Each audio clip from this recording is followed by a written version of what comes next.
So as much as I do and will continue to preach and teach about body love, there is a thin line and sometimes people cross it. And yes, the truth comes out, vaginas, guess what?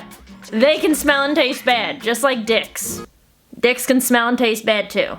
Just like any other part of your body. Wipe your fucking ass. I've seen a lot of people doing these storytime videos and I figured it was time for me to do one, and I asked you guys on Twitter if you would rather see me talk about the worst vagina I've ever had or about the time I lost my virginity. And guess what? I'm gonna do both because the poll was like 50-50. Today I'm gonna talk about the worst vagina I've ever tasted. I had been talking to this girl for a while at this point, and we met online as every other single girl I've ever dated had. She had just come over to my house to stay for the weekend, and of course we prepared and planned on having sex for the very first time. But with my mom and dad being in the very next room, we had to have a plan B because that's probably not something they wanted to hear. B was B for bathroom. Plan B was the bathroom, and I don't know if you guys know anything about New York City apartments, but that shit is small as hell. To this day, I'm not really sure why I was the one to go down on her first, because usually that's not how I roll.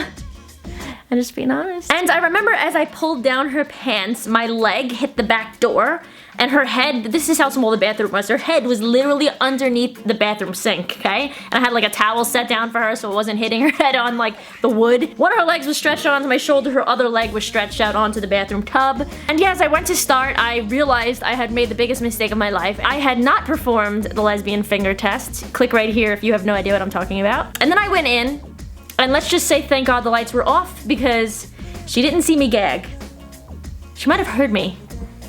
No, she didn't hear me. I feel like it was a silent gag, like there could be silent gags, right? Maybe her vagina didn't smell that bad, and maybe I just had a really weak stomach, or what I think actually happened is maybe her vagina did smell really bad, and I just happened to also have a weak stomach. And at this point I'm thinking, oh my god, what the hell am I gonna do? I already know this girl has body insecurity issues. I felt really bad about, you know, going in and stopping. What excuse could I have? Did I need an excuse? So I felt horrible enough that I was gagging, and it was actually this girl's first time having someone go down on her. I felt like I just couldn't stop, so I held my breath and I went in. I did it. I did it. You know when you're sick and you can't breathe at all, and then you go to taste something and it tastes really bland? It could be the spiciest thing in the world.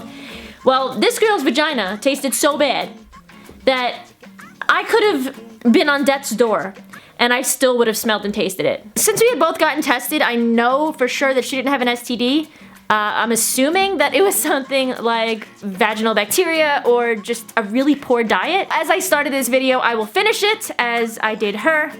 There is no shame in your body, but there is a shame in lack of cleanliness. A clean vagina and one rid of STDs does not taste and smell like that. You know what? Taste yourself, because I do. I taste myself all the time, and if I'm happy with the way I taste, I'm sure somebody else will. Make sure you guys subscribe to this channel for more LGBT story time from your favorite LGBT YouTubers. Bye!